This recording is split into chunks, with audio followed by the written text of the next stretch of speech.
Where and how we will live will always influence the human experience and the fabric of our societies. Architecture plays a big role in defining this environment.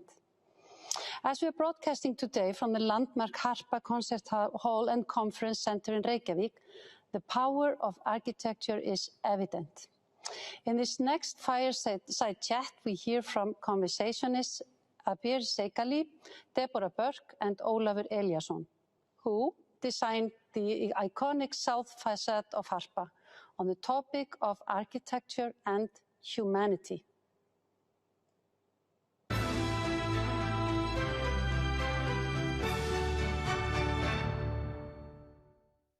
It is an honor to be speaking with Abeer Seikaly, architect, artist, and cultural producer, and Olafur Eliasson, artist, environmental activist, and UN Goodwill Ambassador. Welcome to you both and to all our listeners. And as we have only a short time for this conversation, I'm going to get right to my first question. Abeer, you do this in your work, but I would love to hear you describe it verbally.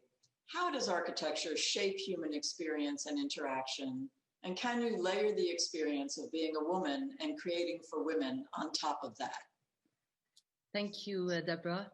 Well, first, I'd like to say that the spaces that we inhabit form the basis of our cultural, social, and personal identities. And when I think about how architecture shapes human experience and interaction, I always find myself coming back to the notion of home and, where I grew up. The space that I inhabited, our home, was oriented towards a central courtyard. And I think this description is very important because it really played an important role in my childhood experience. It was the courtyard was kind of an internal garden, and the living spaces, were also enveloped by this other external garden and a facade that was punctured by a large bay window, connecting to an outer reality and giving us the benefit of, panoramic views towards a valley. Not only is transparency and light emanating from within the house and specifically from within the courtyard, but the spaces we live in, all of the spaces are imbued with, a variety of sensorial experiences that change and alter throughout the day.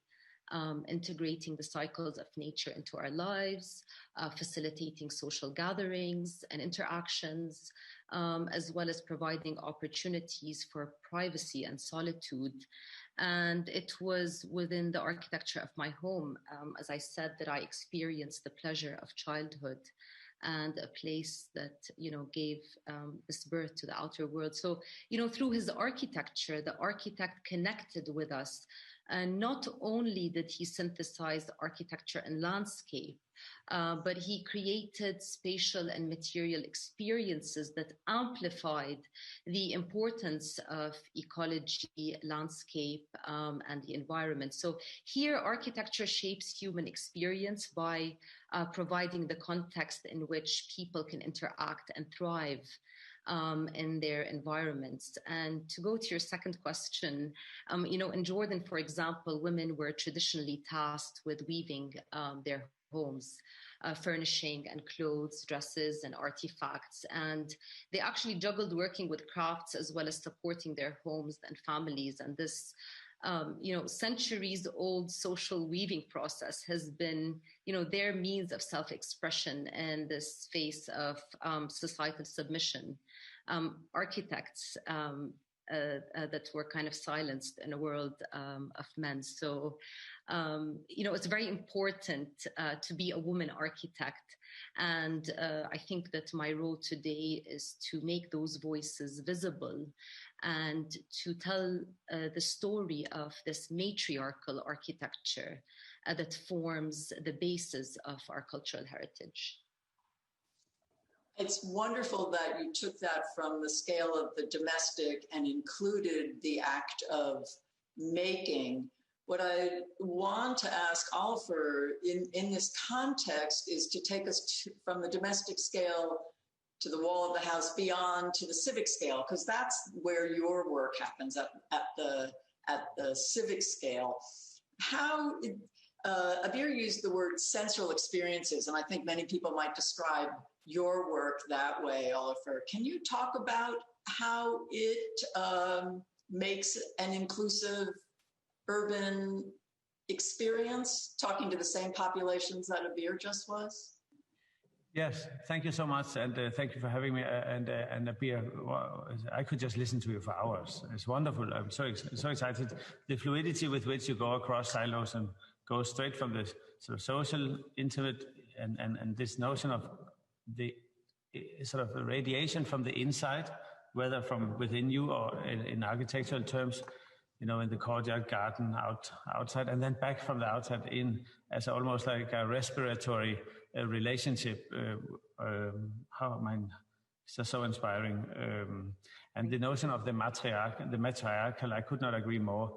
There is a I think simply a inclusive aspect to the matriarchal ability to host difficult conversations, a safe space to actually host difficult conversations, which I think is an absence, which takes us to a civic society. I think as a whole, we have what we are, especially in Northern Europe, obsessed with in South Europe, the notion of public space, the one we share. And as we are paying tax, a lot of tax in the sense that we are, in fact, all of us funding it. It's ours by definition. I mean, we paid for it, right?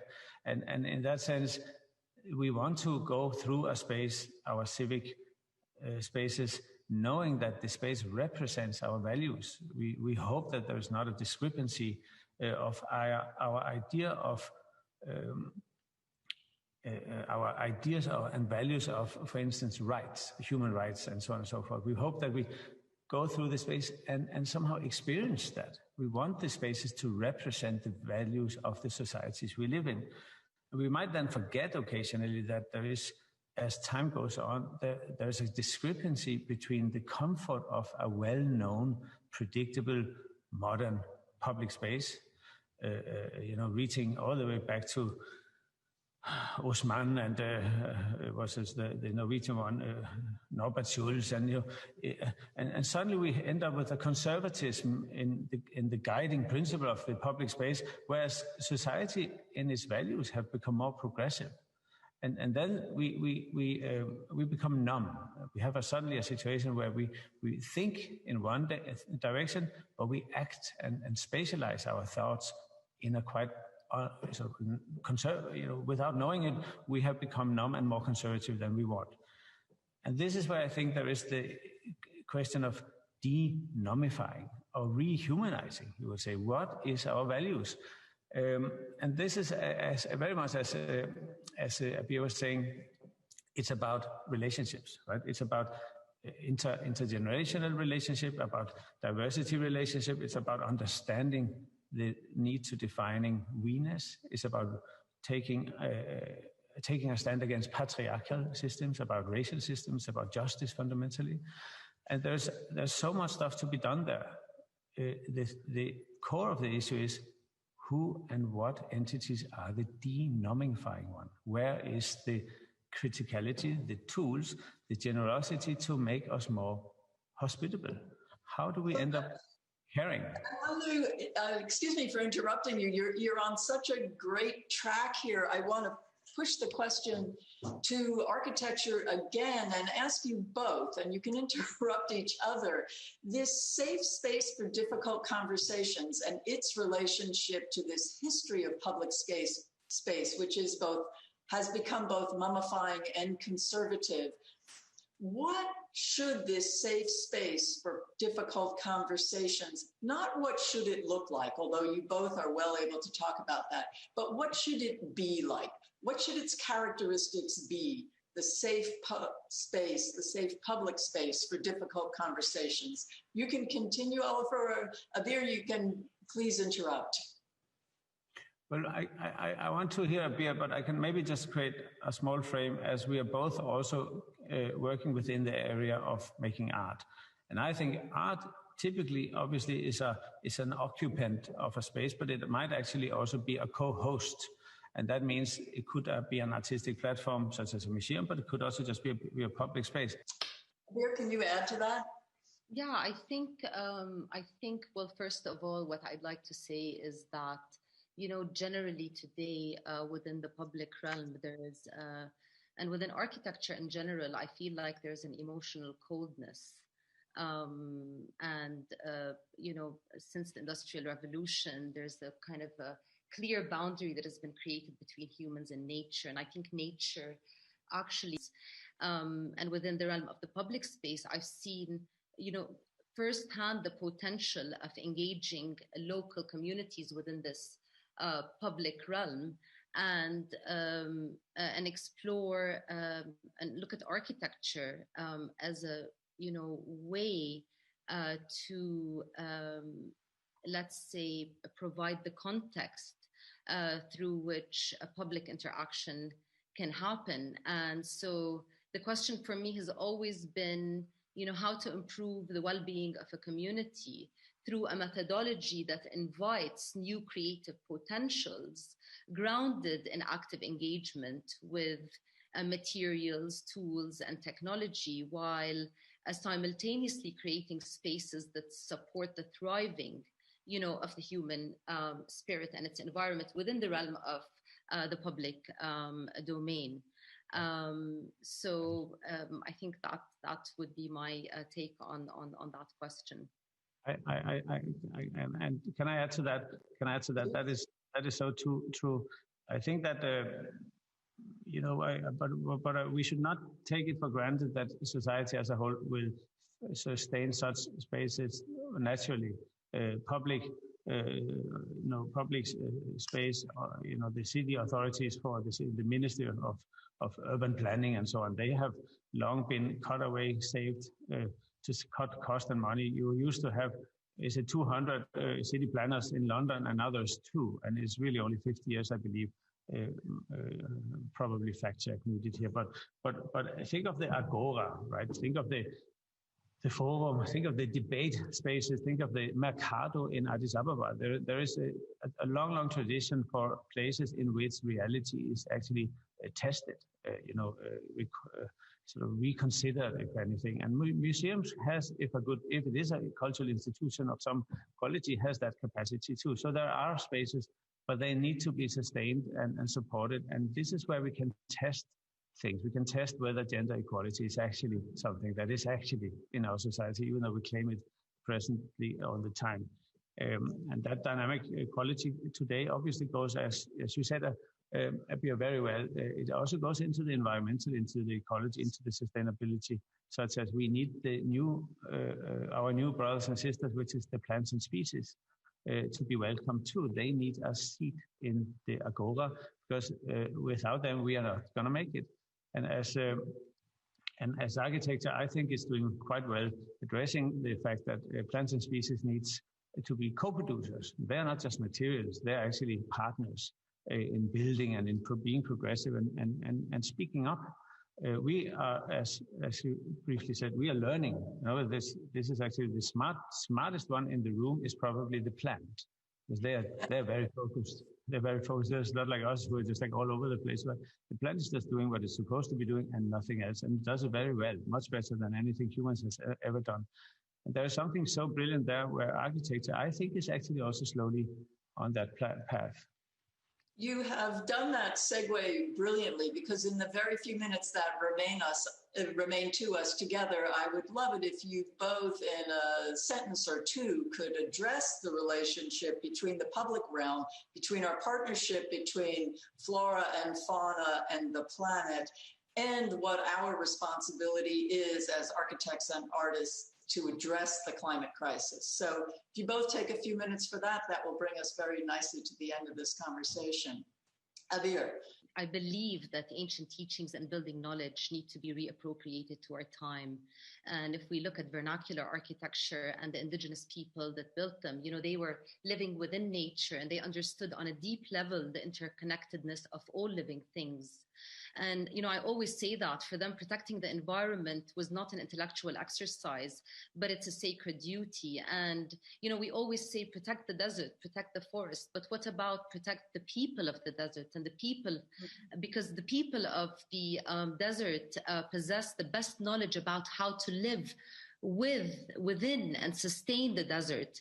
And so, while in the past architecture responded to the climate and was a reflection of the environment it existed within, constructing was also a social activity. And so, people maintained and took care of buildings as part of their love and responsibility towards their living spaces and towards nature. And one thing I just like to end with is that, the Bedouin tent, for example, was built as a living organism. It is made out of goat's hair. It breathes and circulates air and fluids, which is essential because architecture is also about, equal access to the necessities of life, whether, clean air, water, or shelter. And so nothing can replace the sense of continuity that a genuine understanding of traditional tribal knowledge brings.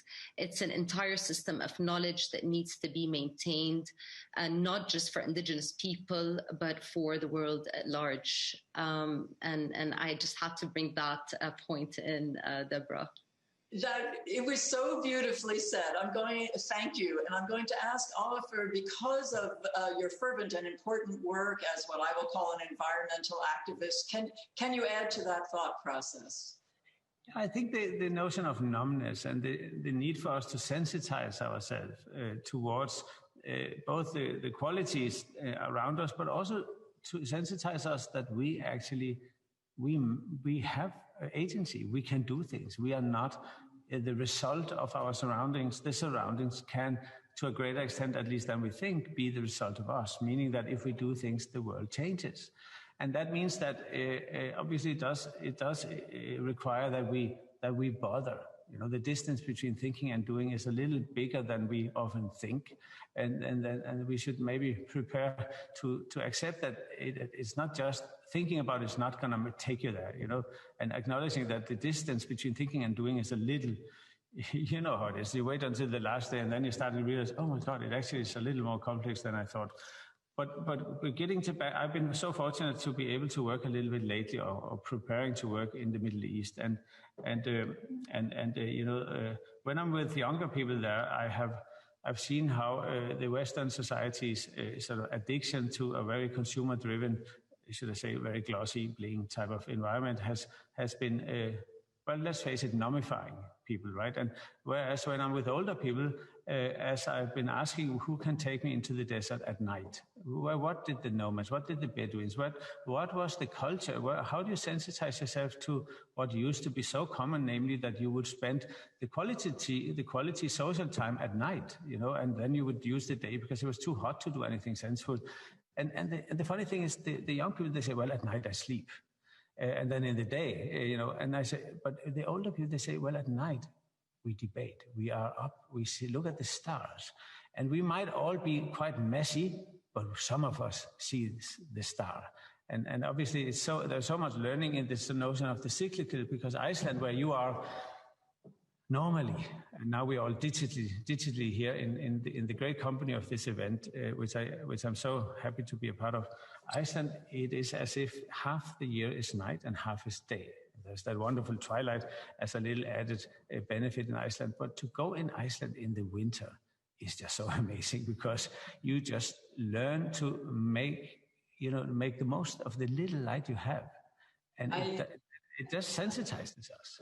That is so poetic. And I want to thank you both for the poetry you brought to describing the built environment and the natural environment, and to remind all of our listeners both to thank you, appreciate your work, and to remember that we all have agency in terms of the built world and the natural world. Thank you both so much. This has been absolutely fantastic. Thank you, Deborah. Thank you. Thank you, Deborah. Thank you. Nice talking to you, Olafur. Oh, it's a great pleasure to meet you. Yeah, you too.